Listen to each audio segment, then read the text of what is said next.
Study IQ IAS, आपका selection हमारा mission. Hello and welcome to study IQ IAS। I am Shekhar Chaudhary. आज हम discuss करने वाले हैं एक वर्ल्ड वाइड फिनोमिना की, जो कि वैसे तो हमेशा से रहा है, पर रीसेंट समय में वो उसको और ज्यादा रूप में देखा जा रहा है, क्योंकि ग्लोबलाइजेशन अभी अपने एपेक्स पे है। साथ में जो हाई नेटवर्थ इंडिविजुअल्स होते हैं, मिलेनियर्स, मतलब उनको ये माना जाए जिनकी जो इन्वेस्टिंग कैपेसिटी है वो $1 मिलियन से ज्यादा है आज के समय में, हम उन लोगों की बात कर रहे हैं। वो कुछ ऐसी जगहों से, जैसे डेवलपिंग कंट्री इंडिया है या चाइना है, और इवन डेवलप्ड कंट्री जैसे यूनाइटेड किंगडम, यूके, इंग्लैंड और उसके जो और देश हैं उसमें, वहां से जा रहे हैं दूसरी जगहों पर।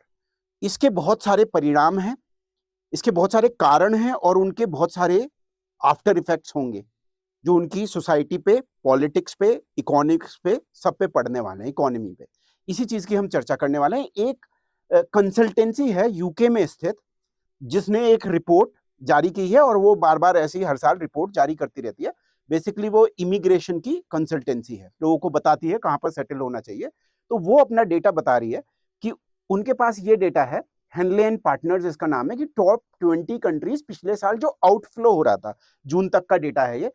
तो चाइना से सबसे ज्यादा लोग बाहर जाना चाह रहे हैं, ऐसे जिनके पास 1 मिलियन नेटवर्थ है इन्वेस्टिंग का। यूके, अब यूके की पॉपुलेशन लगाइए, लगभग 6 करोड़ से थोड़ी ज्यादा है, राइट। और इंडिया की पॉपुलेशन लगाइए जो कि 140 करोड़ है।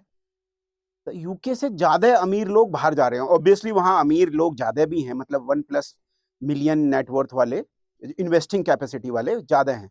तो पर इंडिया भी 3rd नंबर पे है। South Korea, Russia, Brazil, south Africa, Taiwan, Nigeria, Vietnam, ये सब हैं। यहां से लोग बाहर भागने की कोशिश कर रहे हैं। तो 1,42,000 मिलेनियर्स रिलोकेट होंगे 2025 में ही। बहुत सारे पुश फैक्टर्स हैं, मतलब जो इनको पुश कर रहे हैं कि भाई वहां पर इंफ्रास्ट्रक्चर की प्रॉब्लम है, इन देशों में वहां पर गवर्नेंस अच्छी नहीं है, या फिर लॉ एंड ऑर्डर की सिचुएशन, टैक्स बहुत हाई है। और जो पुल जहां पर ये जा रहे हैं, उन जगहों की भी मैं बात करता हूं आपसे। वो जगह ऐसी भी हैं जो 0 टैक्स देती हैं, और एस्टेट टैक्स नहीं है। यूके में तो पिछली बार गवर्नमेंट ये कह रही थी कि इनहेरिटेंस टैक्स भी होना चाहिए, जैसे हमारे देश में भी ये बात चली थी कि यदि आपके माता पिता की जो संपत्ति आपको मिल रही है तो उस पर टैक्स लगाए सरकार, ठीक है। हर पीढ़ी को अपनी संपत्ति दोबारा बनानी है। तो ये एक्सट्रीम लेफ्टिस्ट व्यू हो गया। तो लेफ्टिस्ट गवर्नमेंट तो है यूके में इस समय, तो वो उन्होंने ये कहा था।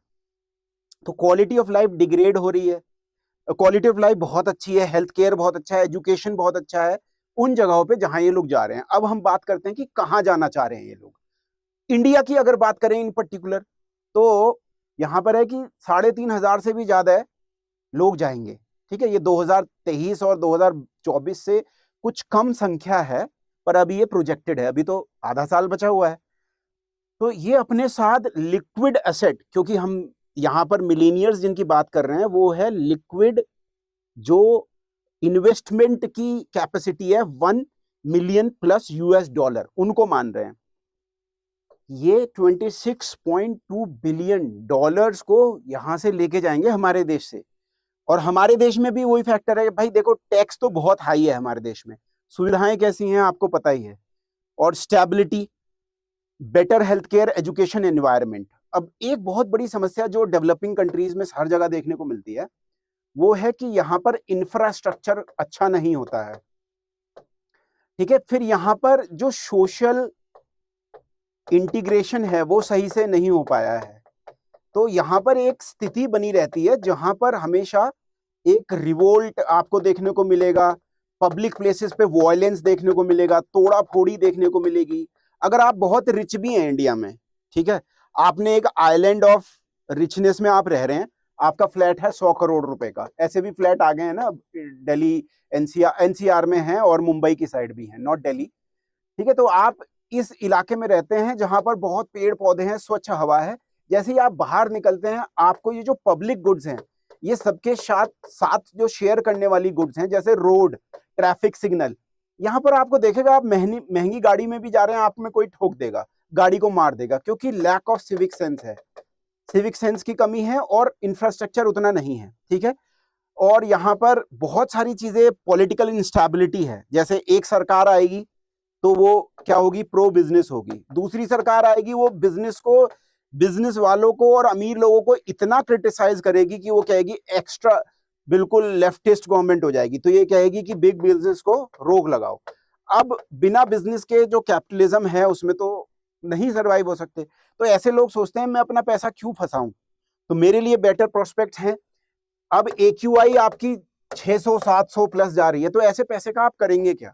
अगर आपने प्यूरिफायर्स भी लगा लिए तो आप मेंटली भी उसमें परेशान रहेंगे, बाहर खुलापन नहीं है, स्पोर्ट्स के लिए मैदान नहीं है, अगर घर से हॉस्पिटल जाना है तो वहां पर लाइन लगी हुई है, या फिर हॉस्पिटल में भी दिक्कतें हैं, लॉ एंड ऑर्डर सिचुएशन कभी भी खराब हो जाती है, तो ऐसे में अपने बच्चों को कौन पढ़ाना चाहेगा? यदि उसके पास बहुत सारा पैसा है तो वो भी सोचते हैं कि चलो यहाँ से टैक्स बहुत ज्यादा देना है, ये कुछ कारण है।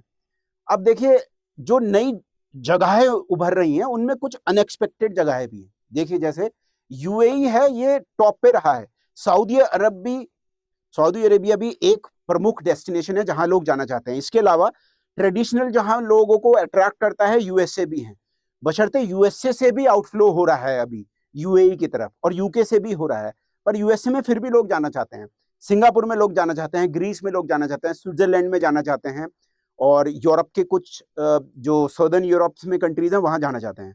जो ट्रेडिशनल एक पुल फैक्टर था UK का, वो बहुत हिट हुआ है, UK से सब लोग भागना चाहते हैं, उसके क्या कारण है मैं आपको बताऊंगा। तो UAE देखिए, यहाँ पर इन्वेस्टमेंट फ्रेंडली इमिग्रेशन है, टैक्स नहीं है, तो सब यहाँ आना चाहते हैं।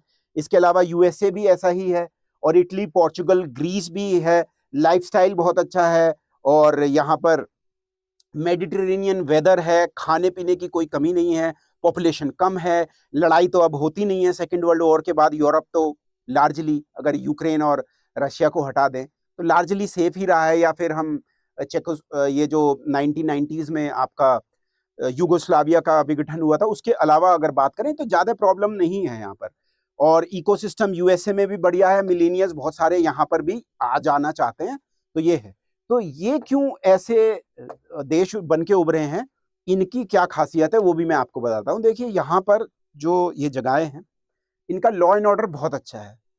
इन्होंने जो बेसिकली, इनके पास अपना ह्यूमन रिसोर्स नहीं है उस कैपेसिटी का, जिस कैपेसिटी का वेस्टर्न कंट्रीज के पास है, पर इनके पास पैसे बहुत ज्यादा हैं। तो मतलब ऐसा मानिए कि इन्होंने कोई चमत्कार अपनी मेहनत से नहीं किया, पर लक से हुआ इनके साथ चमत्कार। क्या कि इनके पास ऑयल था, पर अब ऑयल तो धीरे धीरे डिक्लाइन हो रहा है, तो इनको अपनी इकोनॉमी भी खोलनी पड़ रही है, क्योंकि एक बार अगर आपने जनता को फ्री की चीजें देना शुरू कर दिया और हाई लिविंग जो लाइफस्टाइल है दे दिया, उसके बाद अगर आप नीचे करेंगे तो डेफिनेटली यहाँ पर जो सल्तनत है, यहाँ पर किसी भी कंट्री में आप ये ध्यान रखना है, जेन्युइन डेमोक्रेसी है नहीं।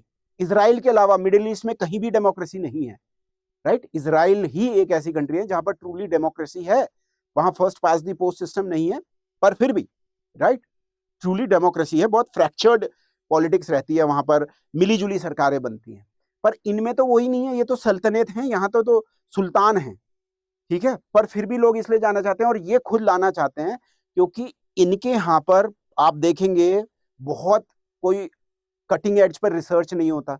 आपको एक चीज और बताता हूँ, 2020 में जो कोविड आया था, बहुत सारी कंट्रीज ने अपनी अपनी वैक्सीन का ट्रायल किया था।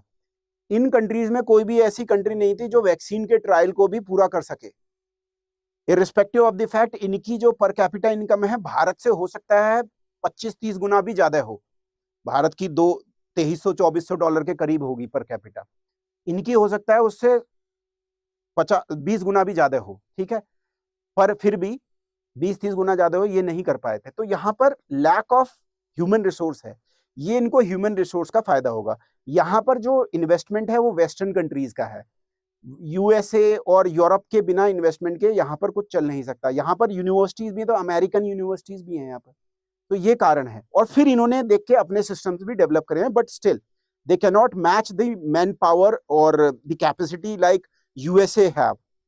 top engineers, top doctors. So that it's a win-win situation for these also. So they have to open up.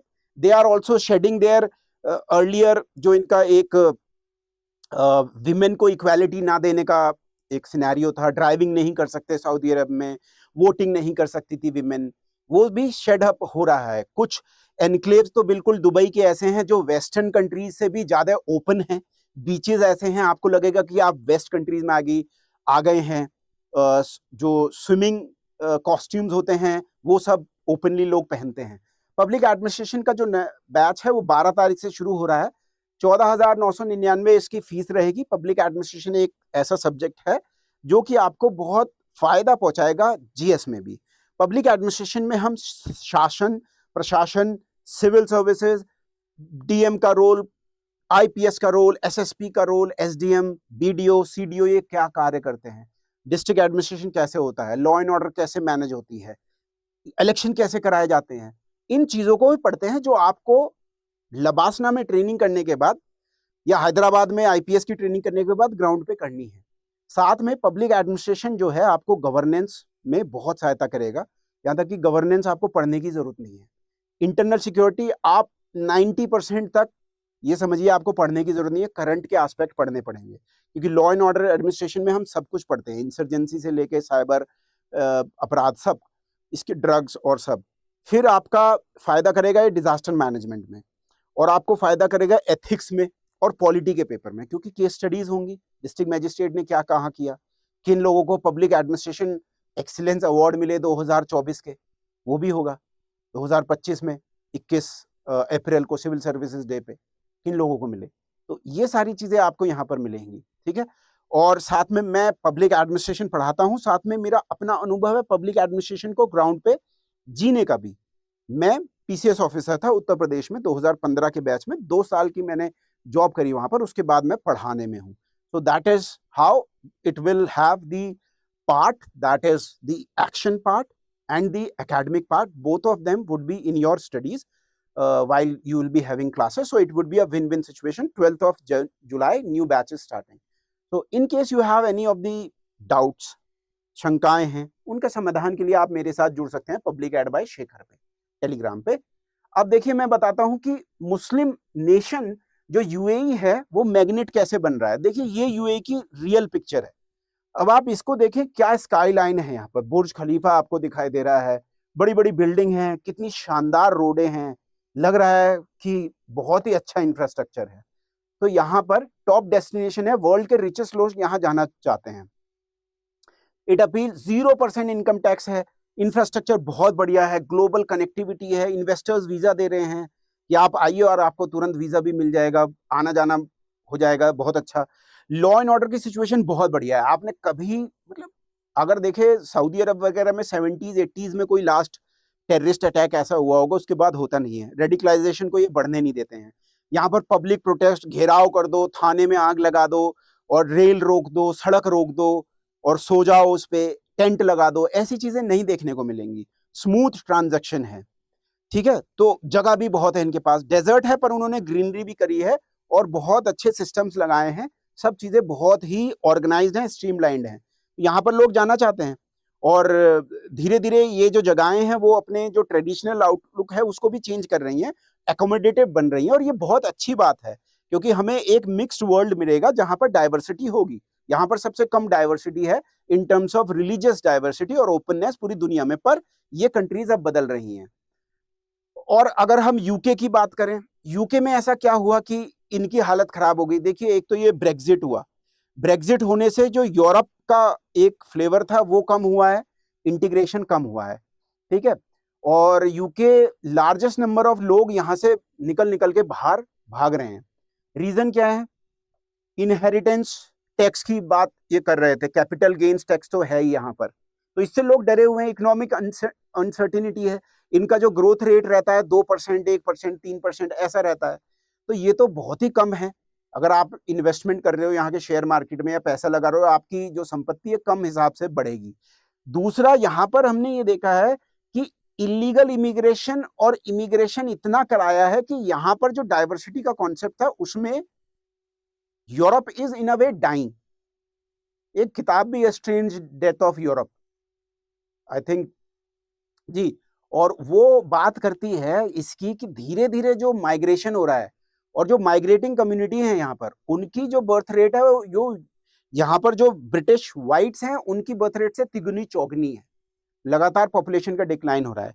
Birmingham जैसी जगहें जो हैं यूके में, वहां पर पाकिस्तानी पॉपुलेशन इतनी हो गई है, वहां से अंग्रेज छोड़ के भाग गए हैं, वहां जाना भी नहीं चाहते। लॉ एंड ऑर्डर की बहुत बुरी स्थिति है और वहां की सिविक जो सुविधाएं हैं म्यूनिसिपैलिटी की, ऐसा लगेगा कि मैं एशिया में आ गया हूं का। उन्होंने पाकिस्तान बना दिया है बिल्कुल यूके में। बर्मिंघम की बात कर रहा हूँ। लंदन के भी ऐसे ही हालात हैं। फॉरेन इन्वेस्टमेंट हो नहीं रहा है, रियल एस्टेट बढ़ नहीं रहा है, रेवेन्यू लॉस है, लॉ एंड ऑर्डर की भयंकर सिचुएशन है। आपने 1 साल पहले देखा होगा पेरिस में 3 दिन तक आग लगी रही, लोगों ने जला दिया। ऐसी स्थिति यूएई में नहीं देखोगे आप, ऐसी स्थिति स्विट्जरलैंड में नहीं देखोगे, ऐसी स्थिति आपको अमेरिका में भी नहीं दिखाई देगी। बशर्ते अभी मेक्सिको के जो वहां पर माइग्रेंट्स हैं उन्होंने कुछ दिक्कतें पैदा करी थी और वहां पर रेंजर्स को भी लगाना पड़ा, but still you won't have the situation that UK is facing. अब यहाँ पर देखो यूके में एक और पर्टिकुलर बहुत गंभीर समस्या है, वो है ग्रूमिंग गैंग्स। ये क्या होते हैं ग्रूमिंग गैंग्स? पर्टिकुलरली पाकिस्तानी जो कम्युनिटी है वो सबसे रेडिकलाइज्ड है पूरी दुनिया में, और जहां भी पाकिस्तानी जाते हैं वो रेडिकल किस्म की अपनी रिलीजियस बिलीफ लेके जाते हैं, और ये देखा गया है कि ये किसी भी सोसाइटी में इंटीग्रेट नहीं होते। तो ये क्या है, ये पूरी दुनिया को उस नजर से देखते हैं, अस वर्सेस देम में। तो ये ग्रूमिंग गैंग्स हैं क्या? ये ग्रूमिंग गैंग्स ऐसे लोग होते हैं, जवान से लेके बूढ़े तक, जो ब्रिटिश व्हाइट महिलाओं को या एशियन महिलाओं को या और किसी एथनिसिटी की महिलाओं को क्या करते हैं, यंग एज से उन्हें चॉकलेट देके, फ्लावर्स देके एक तरीके से ग्रूम करते हैं। और जब वो 13, 14, 12 साल की भी हैं तो उनके साथ गैंग रेप भी किए हैं, और 14 साल की बच्ची की शादी 45 साल के आदमी से करा दी, ऐसा भी देखने को मिलता है हमें। इसमें सबसे ज्यादा पाकिस्तानी ओरिजिन के हैं। आप मेरी बात पे पूर्ण तरह अगर विश्वास ना कर रहे हो तो आप खुद सर्च करके एक बार देखिएगा। ये मैं फैक्चुअल चीज बता रहा हूं। आप उसके बियॉन्ड जो एक्सप्लेनेशन है उसमें वेरी कर सकते हैं हमारे व्यूज, पर ये एक फैक्चुअल चीज है। ये देखिए जरा, Ibrahim Hussain, Imtiaz Ahmed, Fayaz Ahmed were handed jail sentences, the latter two in their absence. ये भाग गए देश छोड़ के। तो ये पाकिस्तानी ओरिजिन के जो मेल मेंबर्स हैं, ये ब्रिटिश जो महिलाएं हैं या और साउथ एशियन भी और जो एथनिसिटी की महिलाएं, रिलीजियस ऑल रिलीजन की महिलाएं, उनको टारगेटेड रूप से स्कूल में ही इन्होंने गैंग्स बना रखे हैं। ऐसा कुछ भारत में भी देखने को मिलता है, जो यहाँ पर लव जिहाद कहा जाता है उसको। कोई अभी टेक्निकल टर्म तो है नहीं ये accepted, but Kerala high court ने सबसे पहले इसको यूज किया था। तो कहीं ना कहीं ये जो रेडिकलाइज्ड लोग हैं, ये दुनिया को अस वर्सेस देम के रूप में देखते हैं, ये इंटीग्रेट नहीं होते हैं, और ये इन्होंने हालत कर दी है लंदन की भी। और यूपीएससी के हिसाब से अगर हम देखें कि ये क्यों मैटर करता है, तो देखिए इकोनॉमिक एस्पेक्ट देखिए। कोई भी सोर्स जहां से ये लोग जा रहे हैं और जहां पर इन्वेस्टमेंट हो रहा है उसका लिए तो फायदा है, पर जहां से लोग जा रहे हैं उस कंट्री के लिए घाटा है, क्योंकि हाई नेटवर्क इंडिविजुअल होंगे, वो ऑब्वियसली पढ़े लिखे भी होंगे ज्यादा, ऐसा हम ले सकते हैं, एक अज्यूम कर सकते हैं, हाइपोथेसिस हो सकती है हमारी। और साथ में जब ये दूसरे देशों में जा रहे हैं, बहुत बड़ा इन्वेस्टमेंट लेके जा रहे हैं, पूरी इकोनॉमी से जब पैसा जाता है तो उसका इफेक्ट तो होगा ही। साथ में पॉलिसी का भी ये सिग्नल देखने को मिल रहा है कि यहाँ पर पॉलिसी फेलियर हो रहा है, कि जो पॉलिटिकल एस्पेक्ट है और एडमिनिस्ट्रेशन है वो सही से काम नहीं कर पा रहा है, लॉ एंड ऑर्डर दे नहीं पा रहा है, एनवायरनमेंट को साफ नहीं कर पा रहा है, तो लोग भाग के जा रहे हैं। चाइना का भी यही हाल है। होस्ट कंट्रीज इनको गोल्डन वीजा दे रही हैं और फेवरेबल टैक्सेस दे रही हैं, कोई इनहेरिटेंस टैक्स नहीं होगा, टैक्स बहुत ही कम है या बिल्कुल जीरो है, आपको इंटीग्रेट एकदम इकोनॉमी में हो जाएगा, ईज ऑफ डूइंग बिजनेस शानदार है एकदम, तो क्यों ना जाएं। सोशो पॉलिटिकल बैलेंस होगा। अब जहां पर ये लोग जा रहे हैं, जैसे कनाडा में बहुत सारे लोग गए, कनाडा में इतने सारे लोग गए और वो ऐसे नहीं थे जो हाई नेटवर्थ इंडिविजुअल थे, ठीक है, वो सोशो इकोनॉमिक स्ट्रेटा में देखें तो लोअर मिडिल क्लास जैसे लोग गए, हायर मिडिल क्लास से भी, हाई मिडिल क्लास से भी गए, पर स्टिल तो उन्होंने जाके वहां क्राइसिस पैदा कर दिया। अभी 4 दिन पहले एक वीडियो मैं देख रहा था, इंडियन ओरिजिन की एक लड़की बता रही है कि 5 लोगों के लिए एक एडवर्टाइजमेंट निकला एम्प्लॉयमेंट का, वहां पर लाइन लग गई कोई हजारों लड़के लड़कियों की, यंग लोगों की, इतनी बुरी हालत है। अफोर्डेबिलिटी हाउसिंग की हो ही नहीं सकती, हाउसिंग का बहुत बड़ा प्रॉब्लम है कनाडा में, और बहुत ज्यादा टैक्सेस भी हैं वहां पर, और बहुत महंगाई हो गई है, ये भी हो सकता है। सो आउटफ्लो डिस्टेबलाइज कर सकती है इलीट सपोर्ट बेस को, ये भी हो सकता है। लॉ एंड ऑर्डर की सिचुएशन आ सकती है अगर किसी कंट्री में आए, जैसे इंग्लैंड में ये पर्टिकुलर देखने को मिल रहा है, फ्रांस में हमें ये देखने को मिल रहा है वहां पर, और लगातार अमेरिका में देखने को मिल रहा है। अभी अगर हम बात करें ट्रंप से पहले का न्यूयॉर्क जो था, उसकी हालत देख लेते थे तो लोगों ने टेंट लगा रखे थे और सड़कों पे ही वहां फीकल मटेरियल भी बहरा हुआ है, लोग सो रहे हैं, ड्रग्स कर रहे हैं। अभी डोनाल्ड ट्रंप ने वो स्टेप्स लिए हैं और यहाँ का लोगों को बाहर निकाला है, ठीक है। पर ये ऑब्वियसली पूरे समाज के लिए तो खराब है ही, क्योंकि इन लोगों को जो फंड करना पड़ता है, हाई टैक्सेस देके फंड करना पड़ता है, इनको खाना पीना कौन खिलाएगा। अब जो बिजनेस है, तो मिल्टन फ्रीडमैन ने तो कहा ही है, the business of business is business. Business वाले के लिए तो पैसा ही सब कुछ है कैपिटलिज्म में, ठीक है। तो ये है, इस वजह से लोग बाहर जा रहे हैं। So that is all we have in this lecture. We shall be meeting in the next one. Till then have a very good time. जय हिंद, जय भारत। स्टडी IQ IAS, आपका सिलेक्शन हमारा मिशन।